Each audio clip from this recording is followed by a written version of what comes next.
Abend. Guten Abend, Michael. How are you? I'm all right. I'm a little bit shaken from my experience on Friday, but hey, uh, I'm here and I'm feeling good. Of course you are. Look, I still turn up even though someone robbed me. Robbed you. Robbed Damn me it. blind in the street. Yeah. But Like, we are making jokes now. But in a way, it's not funny at all, right? no, Doesn't feel funny. look. I don't. I'm fine to make jokes about, like, you know, Mm. it's just one of those things, and it's good to have little lessons like that from time to time. It reminds you to be wary when you're out, because I don't normally get targeted at all, because Mm. I'm a fairly well built guy, rugby build, I like to say. So I don't get but this one was an interesting one. I will just fill you in on what happened, because it's Yeah. interesting to know the state of things these days. But I've just been to a rather nice restaurant on Piccadilly in central London. And we just come outside from this restaurant, and we were crossing the road to go and get a cab. We're actually going to Hawkwind, right, to the Royal Albert Hall, Yeah. and so across the road, and I go, I just want to take a picture of the restaurant, from the other side of the road. So I got my camera out and I was like that, and then I was just standing there, and then suddenly the camera disappeared. My fingers were still like this, but there No. was no phone there anymore. So right, I got that, and I went, huh? And then I looked like this, and it's unbelievable, That's unbelievable. There were three guys on these. They're very special. They're these new motorized. They're like mountain bikes, but like stealth. They're all black. Yeah, they had no lights on. They were all dressed in black, and they literally shot by me at about 30 miles an hour and just grabbed my phone. And they were already Wow. turned. It was a split second. Yeah, as Yeah. soon as I turned, they were already 10 meters down the road.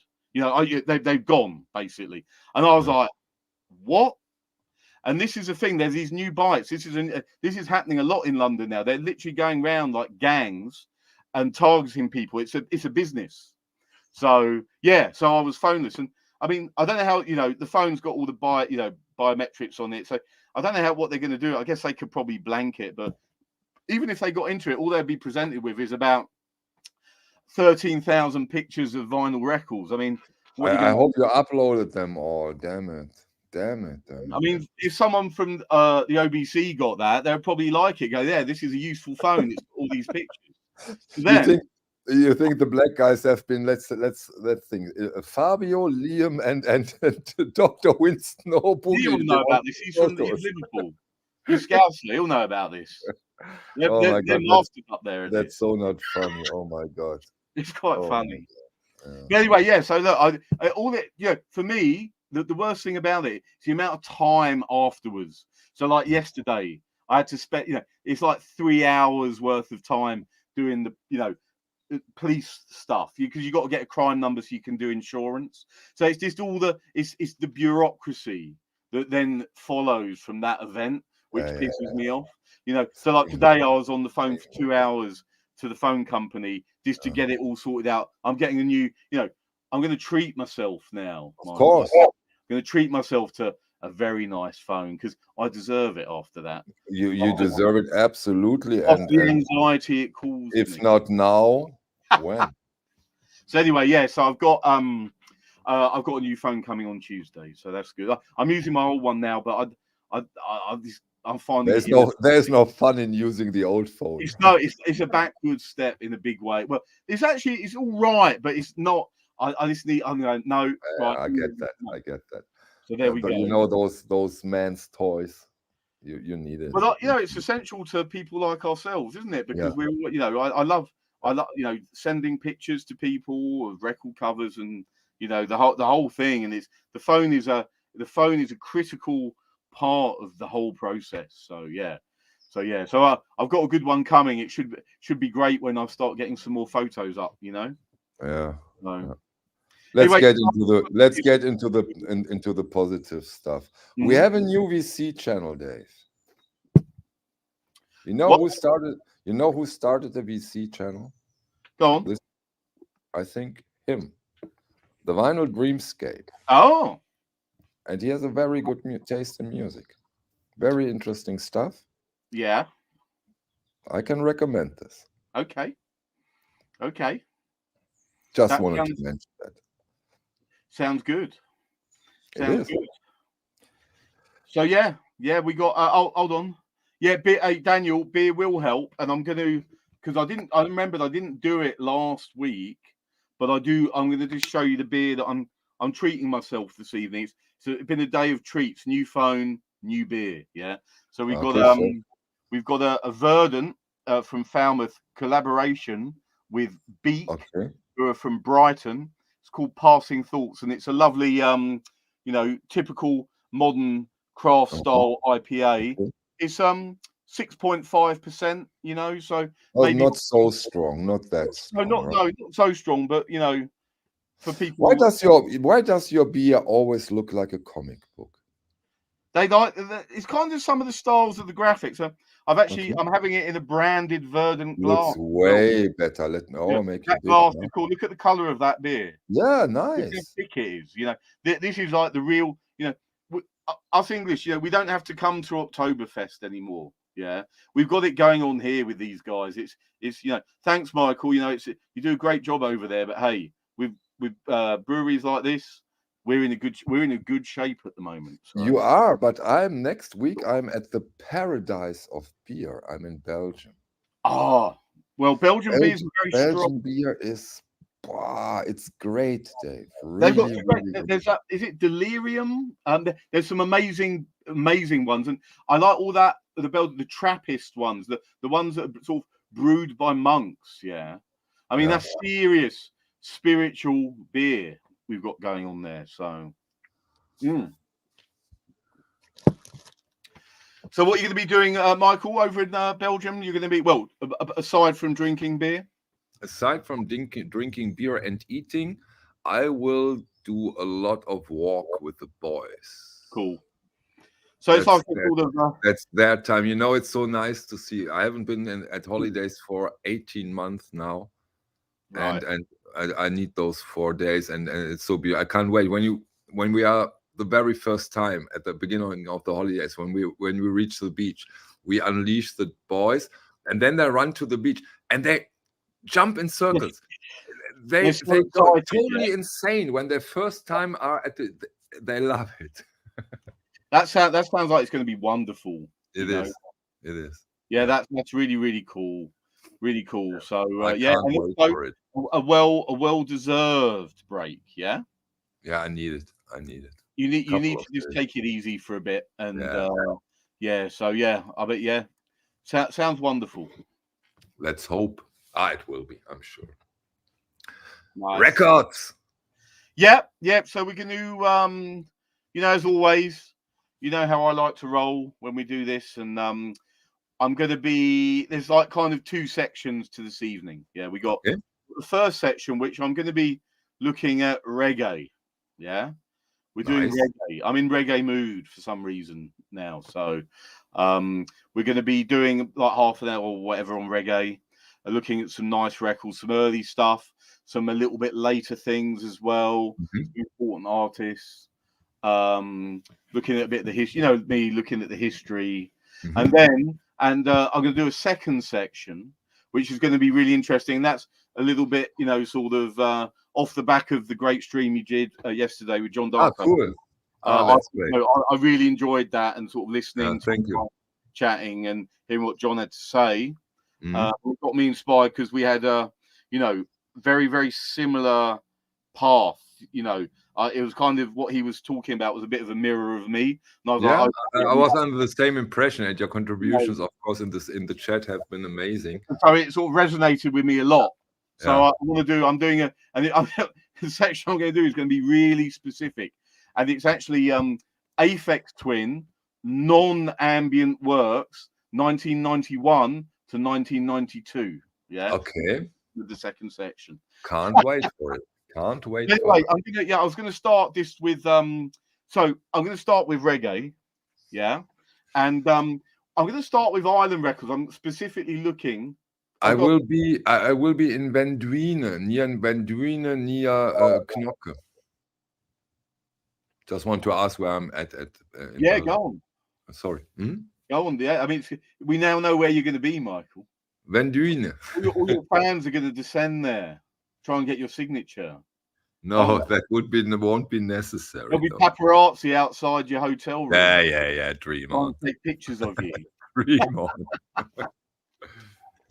Yeah. So Oh, in yeah, Ostend. Okay, not that we go. far. What we're going to be doing is we're going to go straight in with. I want to be looking at early island records to start with, and sort of really looking at what Ireland did. So Chris Blackwell, founder of Ireland. And I have showed this before, but it was a long time ago, and Yeah. I sort of dug this other copy out, and it's in lovely. You got to remember, this is like a night. This is a really early Island record. It's like 1967, so it's in very beautiful condition for a 1967 LP. That's for sure. What's good about this is this is kind of a bit of a compilation of early reggae, ska, and calypso, because calypso was a very important element, of Caribbean music, and it features a lot of the really early calypso artists, but it also features some artists that you'll know. So, looking at the back here, I'll show you. Look, you got Lord Kitchener, Lord Creator, and Lord Christo. These are kind of like the Mighty Douglas. These are all like calypso artists, like early ska. But you got to look on here. You see the Wailers, right? Yes. We all know who the Wailers are, and of course. So these early compilations like this, they're really important in terms of the kind of you got to look at the roots of where a lot of music comes from.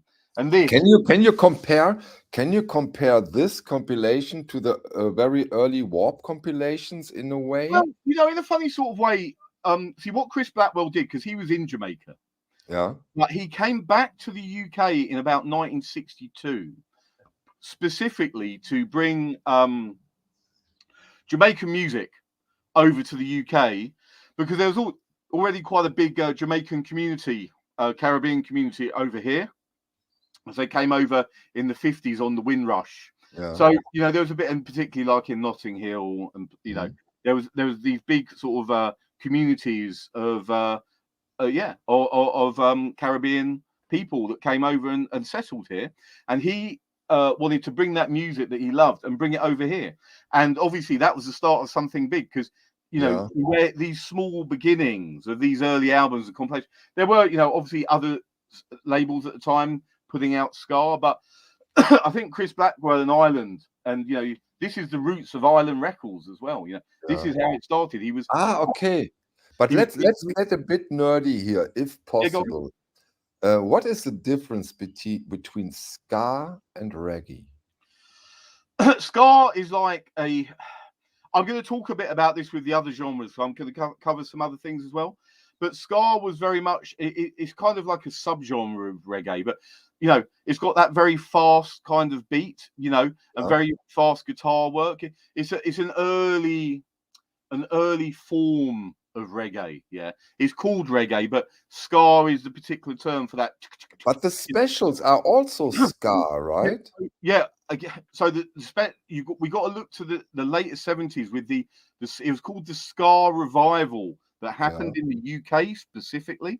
And you're right, the specials are ska, and it was to do with this revival, and that was very much to do with the punk scene as well, because it was very much a sort of amalgamation of punk, and then the punks listening to this reggae, and then they kind of Clash, right? The Clash. Yeah, well, yeah. I mean, look, the Clash were vitally important in this whole scene. Look at the Clash and the crossovers. Look at the music they were listening to. I mean, as you know, I go down the Royal Exchange in Paddington and listen. Paul Simonon's there, the bassist. He's a legend, and he's playing rare ska and rocksteady records and reggae records, all sevens. Yeah, and it's beautiful, and it shows you that he was heavily influenced by that music. Yeah, and that's reflected into those classic Clash albums. I mean, listen to London Calling, and you can just hear in the bass lines what he had picked, what he'd taken in. Yeah, and I mean, you know, it's legendary. It's that combination of styles that comes together, and yeah, so it's a great example. But you know, that was in fact, I'm going to talk a bit about that later as well. So there's a really good documentary I want to tell you all about that you must watch because it's brilliant. But yeah, just going back to this, I just want to show the label because I love, you know how much I love an early Island record, and these first labels, Island, are just beautiful. These white ones with the red lettering. And what's particularly interesting about this one, look, it's got this lovely Jamaican stamp on there. Yeah, And look at that. is it a stamp? Yeah, it's like, I think it might be I think it's a stamp. Yeah, it looks like. I mean, it's beautiful and it's dated.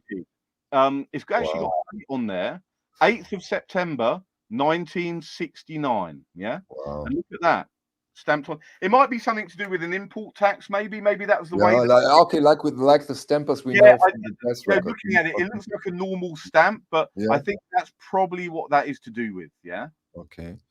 And the year of the record, which is the year of the record? This is 1967. 7. Okay. Yeah. So you got to remember, you know, we that 1967 was an important year anyway with regards to music. In that was the amount of albums, great albums that came out in '67. You know, you got Pink Floyd, Piper at the Gates of Dawn. You know, you got Cream. You think of all those bands. Think Jimi Hendrix. Really important year, but this was happening at the same time. You know. And it was and was it also a little club thing at the time? You know, in certain clubs. In London, yeah, and again, very underground. There was underground ska clubs happening in London, and you know, there's not really much footage of any of that, but it was quite famous because of the Christine Keeler, the affair that went on back in the day, because she got together with a Jamaican guy and was going to these underground ska dives, you know. And yeah, so it was very much an underground scene happening. And you know, these records that were coming out were the fuel behind it. That they were over here, you see, being able to play this. You know, and I can imagine that those samplers you just now offer is, of course, again probably a perfect entry point into that kind of music, as it's always in a way a best of, right? Hey, well, look, Michael, it's like you read my mind, you know. Because this is exactly what the next one is. Okay. Put it on. It's rock steady. Look at this cover, yeah? This is one of my favorites. And, you know, you talk about compilations, and again, this is an Island. Look at that. Island mono. What a wonderful jacket art. I mean, it's beautiful. Wow. Look at that. Yeah. Right? Yeah. So this is a rock steady. So we're going from 1967 to 1968. So this is the next year, and already in that short amount of time, we start to see a bit of a different compilation of music. Yeah. It's still ska, but now we've got rock steady tunes appearing on here. I mean, this has got some real classics on there. But again the Wailers, right? Look at the first track on there. Put it on. Yeah. The Wailers. Yeah. You know, the album's called Put It On, right? So we've got the Wailers starting to appear more prominent. But King Perry is not Lee Scratch Perry. No. Okay. These are, on here, yeah. So one of my favorite tracks on this is Dancing Mood by Delroy Wilson. That track is just amazing. And this is a great way to get that, you know, because again, these compilations, a lot of these would have been put out on, 7s. And so this is a really great way. You get an album, you've got others on there. You've got Pat Kelly, you've got Ken Booth. You got the Gay Lads. Now, the Gay Lads were one of the biggest. They were really important back then in this whole thing. They're on like Coxsone Records, and this beautiful. But yeah, and this again was an Island compilation. And rocksteady was again a sort of subgenre of reggae as a whole. And what they've done, like ska was fast, so with rocksteady they slowed it down. And what it allowed the musicians to do was do more, intricate bass or whatever. So it's like a rocksteady is a slowed down version. It's got more of a rhythm going on at a slower BPM. And very, very popular. Became very popular, particularly for a couple of years. So you're looking 1968, 1969. But yeah, highly, just so cool, that one. But you guys, I keep the progressive rock people happy, because even though I'm showing reggae, you know, we're all familiar with the labels. See, so look, this is when Ireland changed to their famous. Oh, that has been fast. I mean, we're talking 1 year later now, Yeah, right? just 1 year later, and then this Yeah. was the label that they moved to, right? So, and this we all know because many, you Yes. know, great albums are put out with this first Ireland Bullseye label. Yeah. So, I mean, it's just really, really, really cool. And you know, they flipped to it in, yeah, I guess it was within the end of 1967, early 1968. So, yeah. Nice. And again, fantastic condition, Dave. Yes, as always, needs to be. You know, I just love these pink textured labels as well. They're Yes. just so nice. You can't beat a nice island, can you? You So, can, but you shouldn't.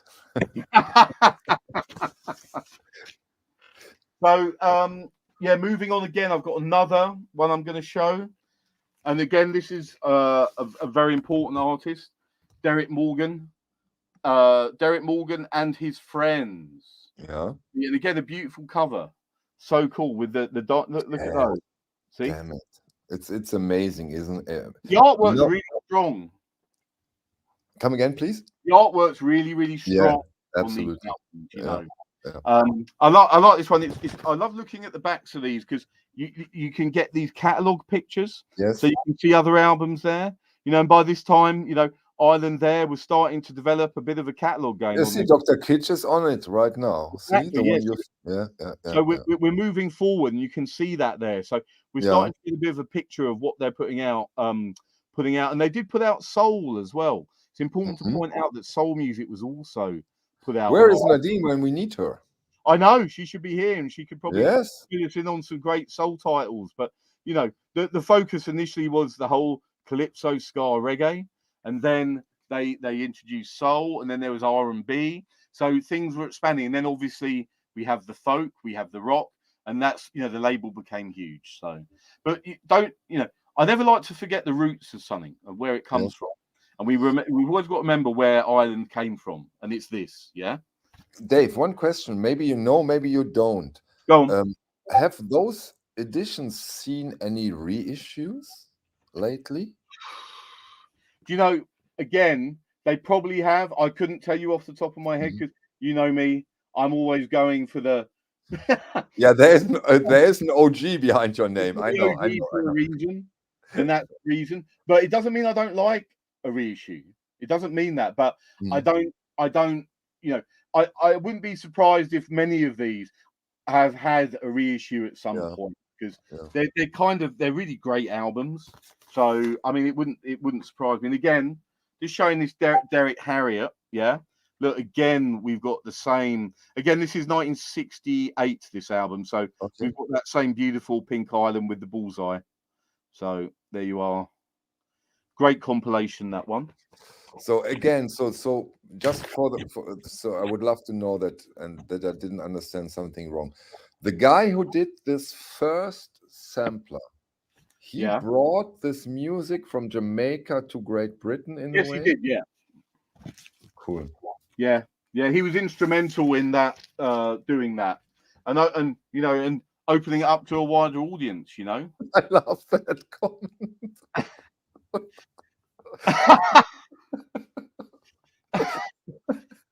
Hey Joe, hey, I don't know what I can say to that. That's brilliant.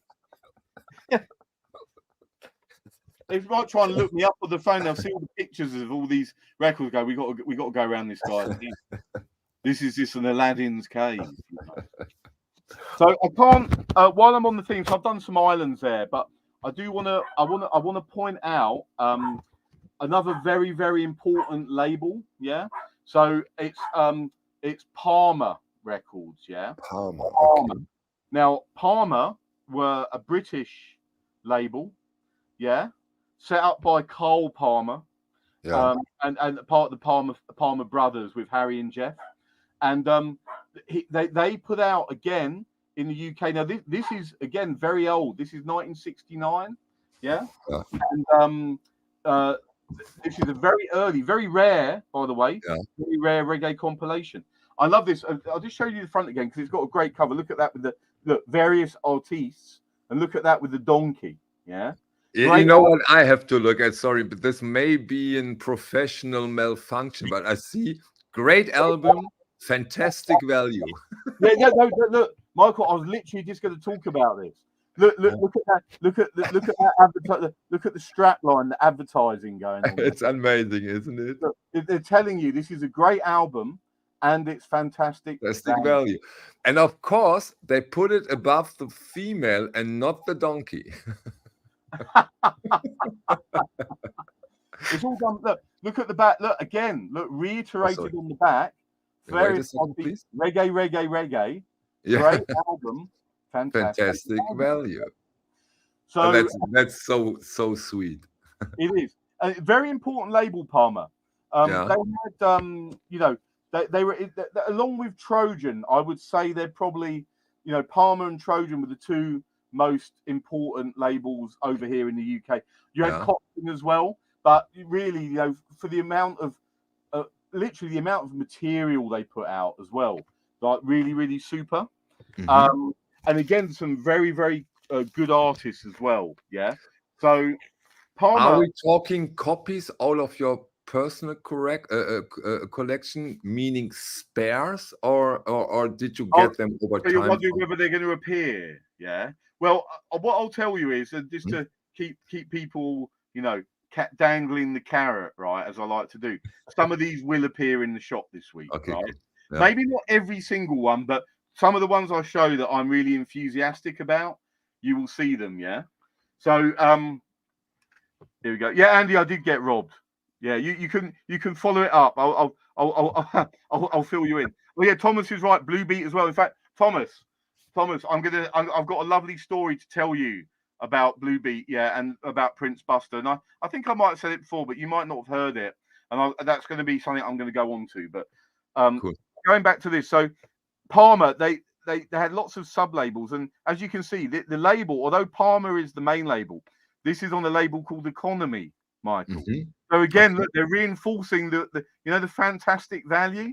Mono, it's a mono record. Okay, that's most reggae records are cut mono. Okay. Yeah, even going into the early 70s, it's 60s into 70s because it was cheaper. You got to remember there was a lot more mono lathes about. Stereo, or obviously being used by the big companies. The smaller ones would use a small independent, cutting room. And a lot of that would have been mono. Yeah. So really, I totally wasn't aware of this. Yeah. You'll find lots of reggae is mono. Yeah. But also, I mean, it's just kind of part of the scene, and it's the same a bit with jazz records as well in the UK. Although stereo was available, many of the jazz records are just mono only. So kind of how it works for quite some time. They obviously start to get crossovers, and there are stereo versions of some of these reggae. Not, in fact, I don't think for the ones that I've shown, these are all mono and only mono. All right.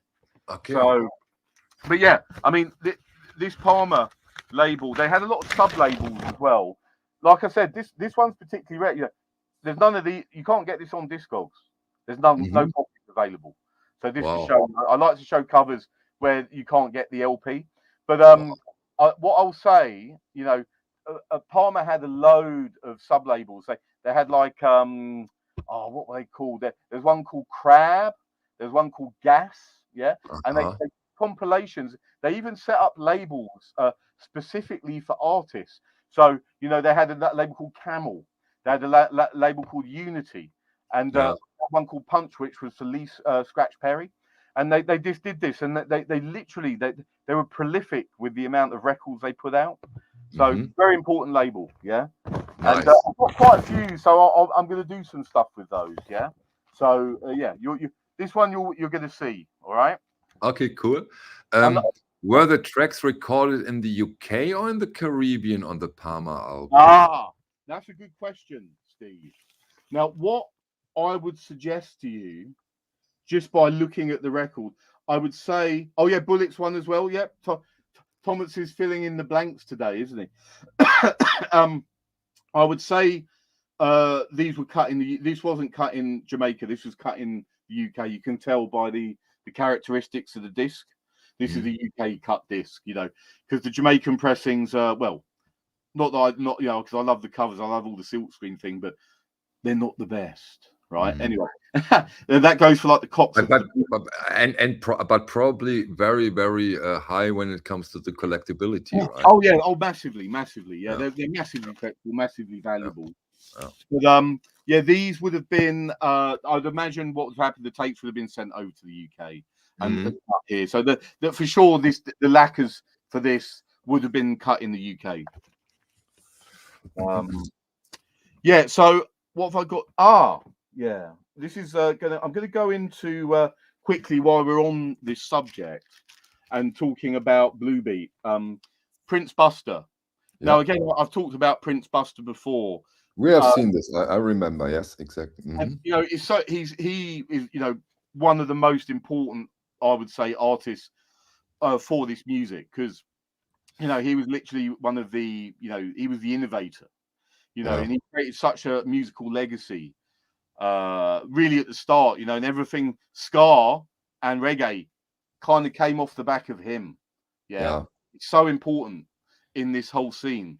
And this is a great compilation on Fab, when again Fab was a sub-label of Melodisc, which is a label that I love, Melodisc. And I know I keep banging on about it, but I really can't understate how overstate how important he was. And I was and this is my little story, I was very, very fortunate, because I used to work as a music buyer in the 90s, and we ran on a Tuesday night in the local town a reggae night with a friend of mine who had a huge 7-inch reggae collection. And we worked very closely with Jetstar, who were a distributor. And Jetstar were actually Cole Palmer and Beverly Palmer, the Palmer who I was talking about, Palmer Records, They set up Jetstar, which became the biggest distributor of Jamaica, of this music, of black music, And I actually talked directly with Beverly Palmer quite regularly on the phone, because I was buying records from her. Cool. And at our little Tuesday night dive club that we had, it was in a sort of this chintzy Art Deco bar, all gold and black and stuff, and like cocktail bar. I think 80s cocktail bar. This is what this was. We were in there playing our music, and suddenly this guy walks in. It was Prince Buster. He walked in, came up, shook my hand, and then he proceeded to come and play music in our little club. No, that's great. Prince Buster, to meet him, that's a big one for me. I can imagine. I can imagine. So cool.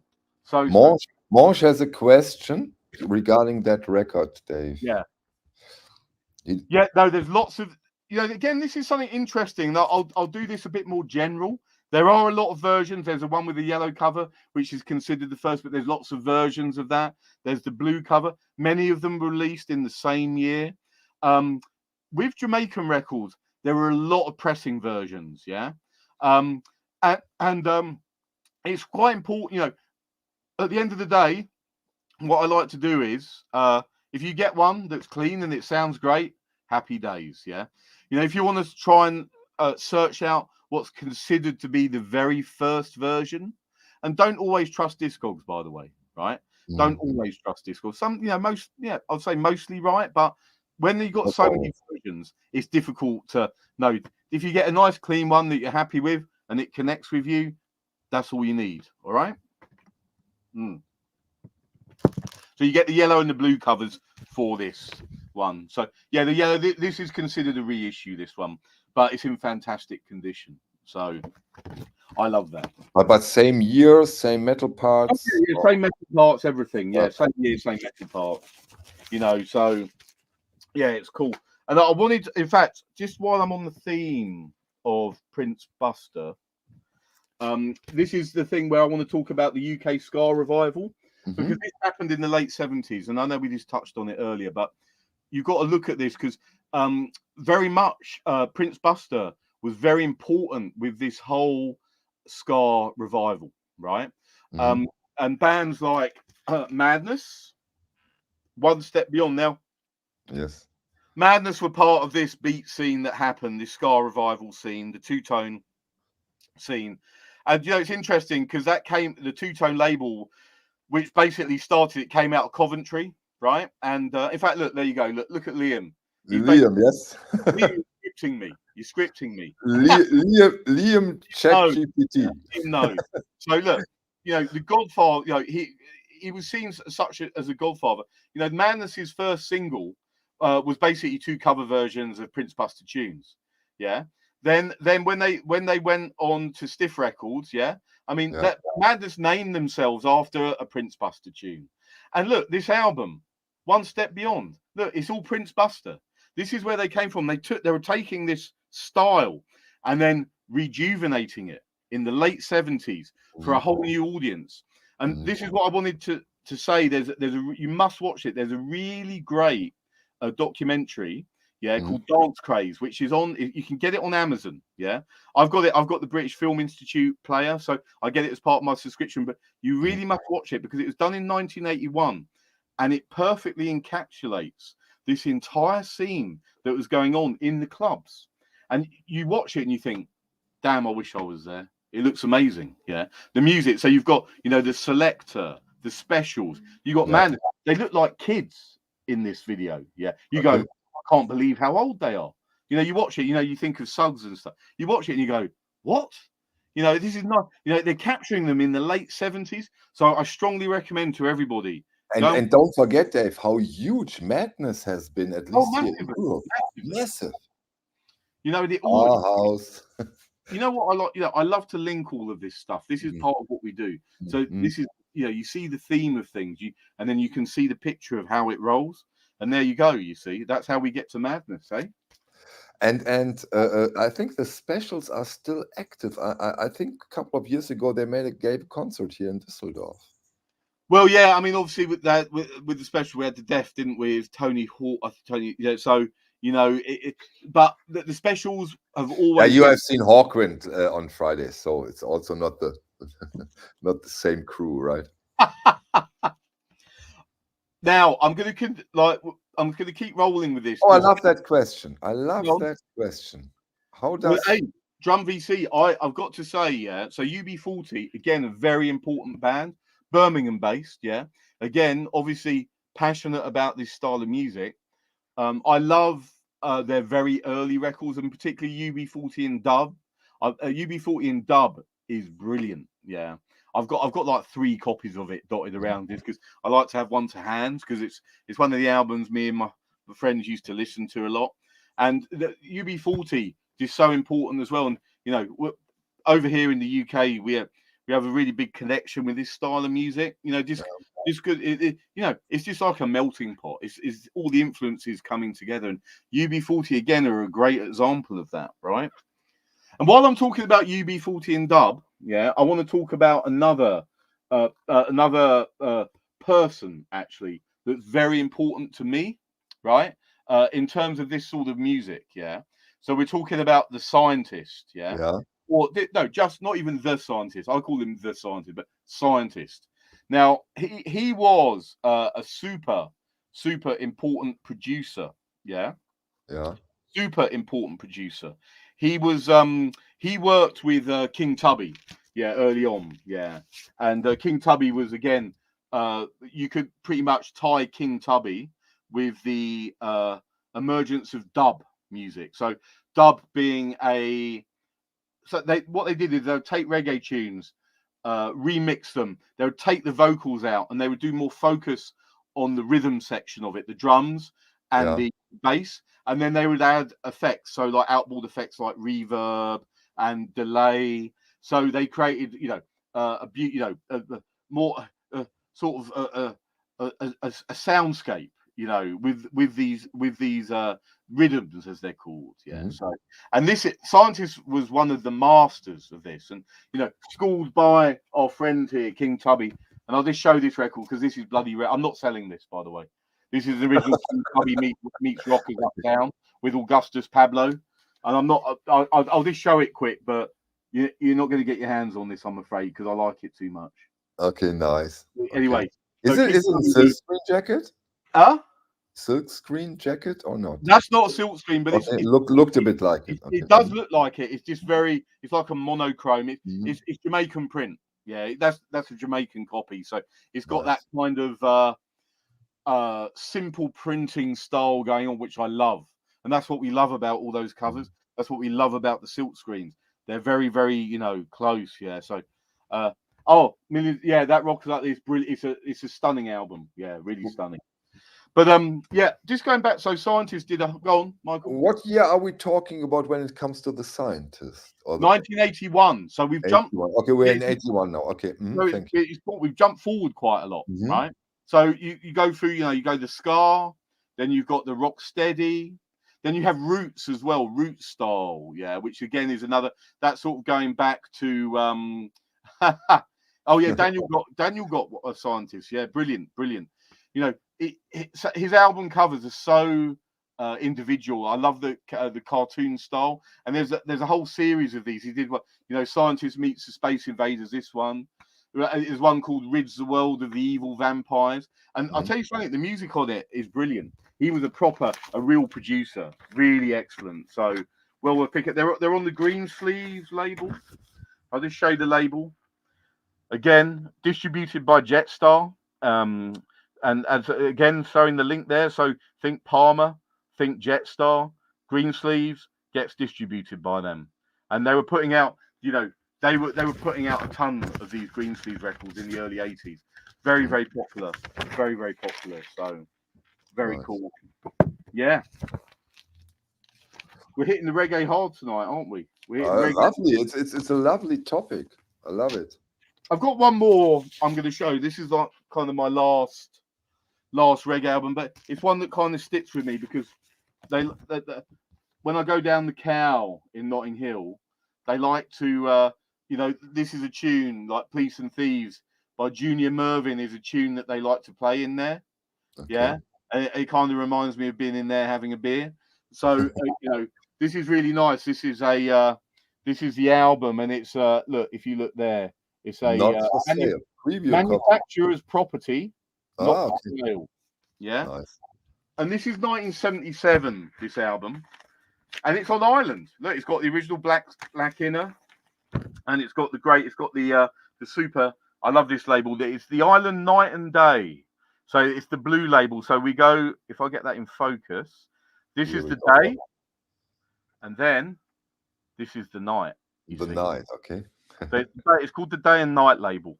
Yeah, and we're now into the 70s. Okay.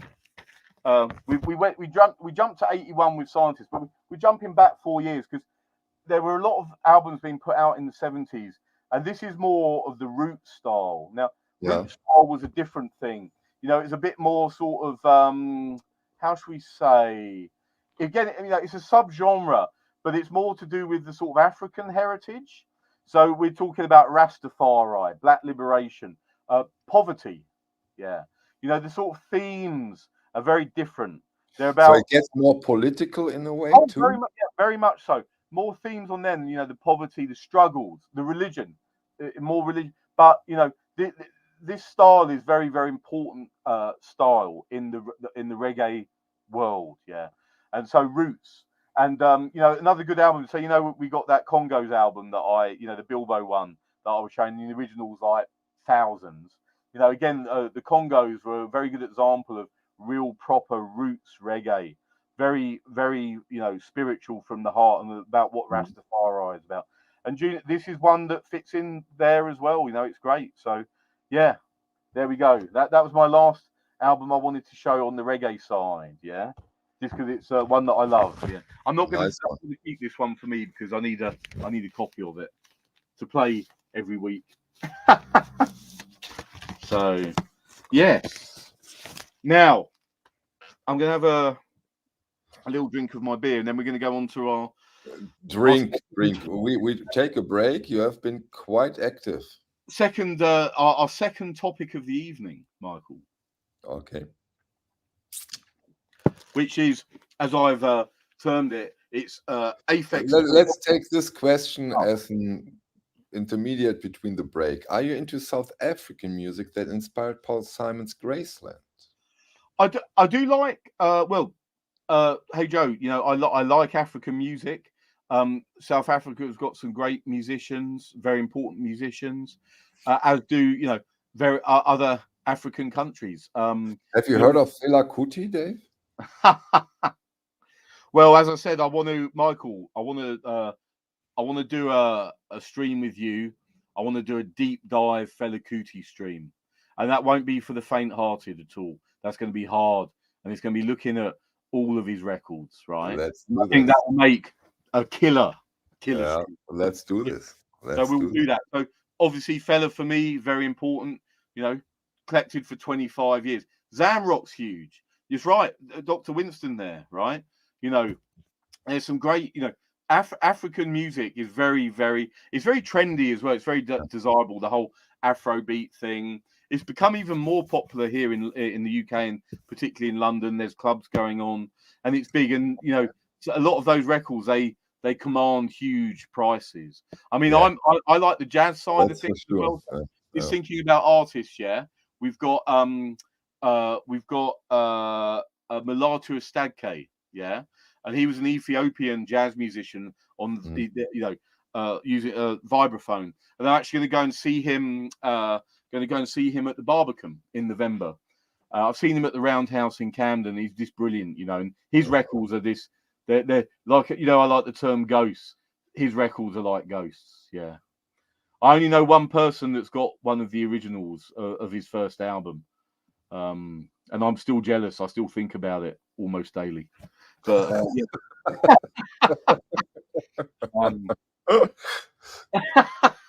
but anyway, I don't, in fact, I'm gonna have to have a beer because I said that. Yeah. So my next subject, we jump from reggae. We're going to jump, and this is off the back of your stream yesterday. Yeah, I really enjoyed listening to. Yeah, he was a fantastic guest. I so enjoyed having him on my channel. Thinking loads about that whole. Again, we keep going back to this early 90s period.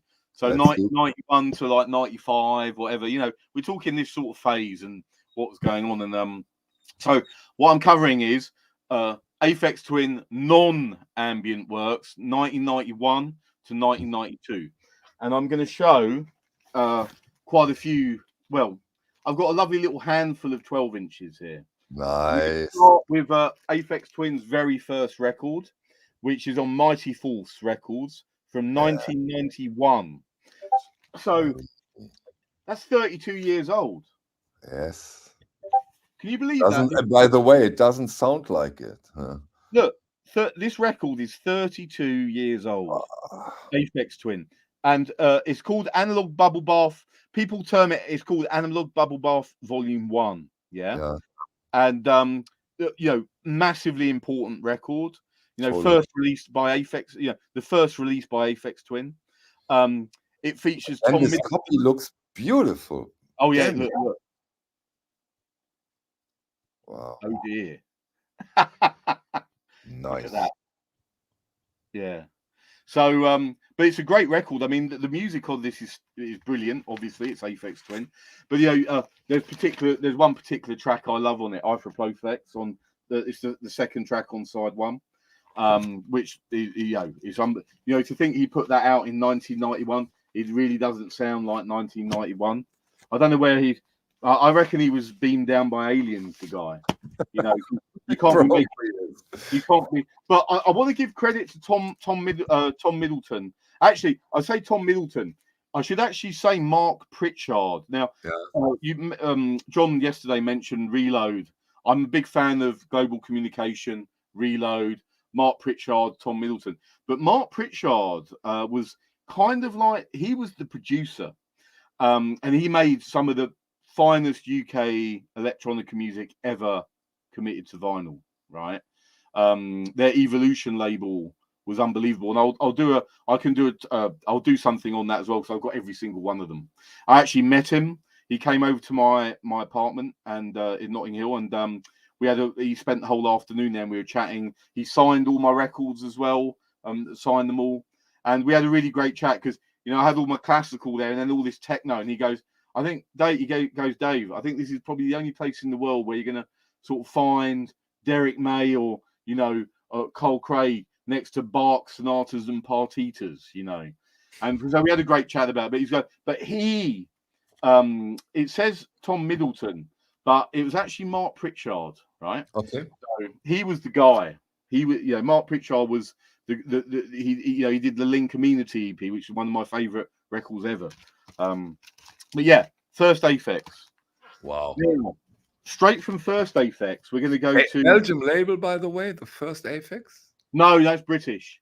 But Okay. we're going to cover Belgium. I'm going to show you how this again. I'm going to show you how this works, right? Mhm. So after that, we have this. Now this is Analog Bubble Bath Volume 2. Yeah. Yeah. Now this is on. It's important to point out this is on a label called Rabbit City Records. Again, from 1991. Yeah, Yeah. really old. Now this is what everybody knows. Didgeridoo. That was issued in 1991, right? This is Yeah. before the RNS version, yeah, the one where he started to really get known. But Yes. this is on a little label. Rabbit City was a label co-founded by Colin Favor and Gordon Matthewman. Now, Colin Favor was a radio DJ. He was brilliant. He was on Kiss FM playing techno, and he founded this label. And he was instrumental in putting out a lot of this music in 1991. He put out Aphex, this. He put out Spiral Tribe. He had his show on Kiss FM on a Tuesday night, which in the early 90s, you listened to radio to hear stuff. That's how you did it. And you listened to pirate radio. But Kiss FM was so important in opening up this music, yeah?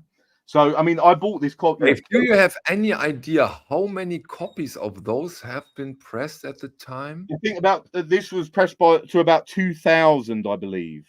Okay, wow. Yeah, so it's just stamped like that. This I probably will make available. It's very rare.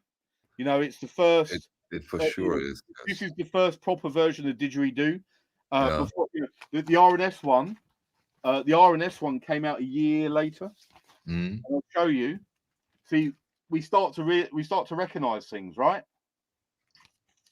So this came out. RNS heard about Aphex Twin, and they did a licensing deal. They were calling him the Jimi Hendrix of the electronic world, right? And so they got him, and then this came out. Yeah, so there you go. So it was on Rabbit City in 1991, then 1992, RNS out of Belgium, and it's got the famous. I'll show you that it's got a great label. I love the RNS label. There we go. See? Yes. Nice. And you've got, again, side 2. It's not just about Didgeridoo, this record. I love side 2. And they still have, today, they still have this logo with a horse, which looks a little bit like a Ferrari until today. Off the Ferrari. Yeah. Copied off the Ferrari. But, and they did, I'll show you, because you could tell this was becoming, he was getting known because they issued it both in Belgium and they also did a UK version. And this is the RNS UK version. See, it's a generic RNS sleeve. Yes. It's stickered. And they did this a lot in the UK. There's quite a few. I mean, they put out some great records, but I love the sticker on there. It's also important to point out, this has actually got a different track listing to the other one. Even though I'll show you the actual record. They actually did it differently, the UK one compared to the Belgian one. Maybe due to licensing, I don't know. I don't know what it was, but it basically, they had to change it. So you got the two versions there, and we're still talking. We're talking a period of 2 years, so we're talking 1991 to 1992. I mean, it's a very short period of time, and he was very prolific. So this is luckily he was, because it was such an important period for this kind of hugely important. Hugely important. So look, you've got the Xylem Tube EP again, 1992. Great cover. You see? Again, this is Belgium release.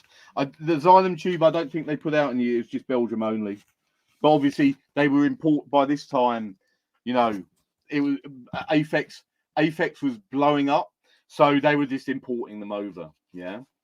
I've got another quite rare one here. I remember buying this at the time. And this is just, I love this. I bought this from Tower Records in Piccadilly, because they used to have an import basement. And this is again an R&S, but look, it's this handwritten Aphex Twin on there. Oh, show Now, again, please. Can you? Yeah, show it. look at this. See? Nice. And I bought this directly from a Tower Records, so that's how it would have come over, just written on Aphex Twin. And this is a Mescalinium United, We Have Arrived. It's actually 2 Aphex Twin remixes on here. Yeah. And he was a great remixer as well. It's not just about, you know, obviously his own musical output is unbelievable, but his remixes were excellent as well. And Totally. that's one example. Especially when he forgot that he has to do a remix. And then the people, you know the story, right? He should have done a remix for a very famous band. I don't know which band it was. And then the guy said, "Oh, we come over and take the remix." Yeah, no problem. And he just grabbed something totally randomly and gave it to them. I think that's a brilliant. I've heard that story. It's brilliant. It absolutely just pick one of his DAT tapes. Go there, you go, and it wasn't even related. Really... See, the thing is, he could get away with that because he manipulated sound. He was a genius at it, and he could manipulate something to the point where you wouldn't even recognize it. And probably because of that, he was able to just grab his DAT. And go there, you go. Yeah, it's a remix. And what you also did, I've seen that in a club in Frankfurt. There is you know that. Those laser strobo lights they had in that clubs at the time. Yeah. He made a song where you have when you have connected this strobo light, it will create his picture of his face. Oh, that's brilliant! Wow. So like the music creates his face. Yeah. Wow. So sort of almost 3D rendered, is it, in the sky? Like sort of yeah. Amazing. This is amazing too, by the way. Monch mentioned the 26 mixes for cash. That's great term as well, isn't it? It's just like, you know, he didn't. I just love that how he's probably being super honest there. You know, that was it. One last again, while we're on this sort of remix again, we're talking 1992. Yeah. I just want to go this one. It's Curve, Falling Free, and as you can see there, it says, if I just turn it, remixed by the Aphex Twin. Yeah. This is just a single-sided disc, and again, I bought this at the time. And what's interesting here, Curve were a bit of a seminal sort of indie rock band, but electronic crossover group. And you know, I mentioned in the chat yesterday about this whole amalgamation that happened where the indie kids got into electronic. And there was a pathway that was sort of open for them by a lot of these bands. So, like we were talking yesterday, like you've got the Orb, you've got Orbital, but also later on, I think the XX are quite. You know, it's all about transitions, and you know, seeing Aphex Twin remixing Curve. I remember buying this in 1992, and it allowed people to get together with all these styles. And yeah, I mean, it's just so important how that happened. And it just allowed these indie kids that were just, you know, they were really into their rock music, allowed them to experience and suddenly feel and connect intellectually with all this great electronic music that was going on, because they weren't necessarily into the rave scene that was happening in 1980, or the acid house in 1988. The hardcore rave in 1989, 1990, but when 1991 and 1992, and then you have things like this and Aphex Twin, it allowed them. It sort of brought it all together, and that was an important segue for all of this. Yeah, and that's why we keep going back to this period of being so important musically. And you know, I feel very grateful I was able to live through it as yesterday. You see, so there we go. There's my story. Nice one, Dave, like always. Thank you so much. How much beer do you have left? Quite a. I'm halfway. I'm sipping it. Take a sip. You deserved. Cool one. Cool one. Thank you so much. I enjoyed it. That's the important thing for me. You know, I love doing it. I love being the teller, but, you know, this is the stuff why we are doing it, right? of course, you know, of course. So yeah, there we are. Even when we get robbed, even that. they cannot take us down, Dave. No chance. They can't take my Island records. In fact, they definitely can't take my Aphex Twin records. There'll be trouble. Okay, Dave. Then by the minute again. Look at that. We're so professional. We are it's unbearable. It's unbearable. Thank you so much, Thank guys. you so much. See you next week. Thanks for attending. Sunday. Bye.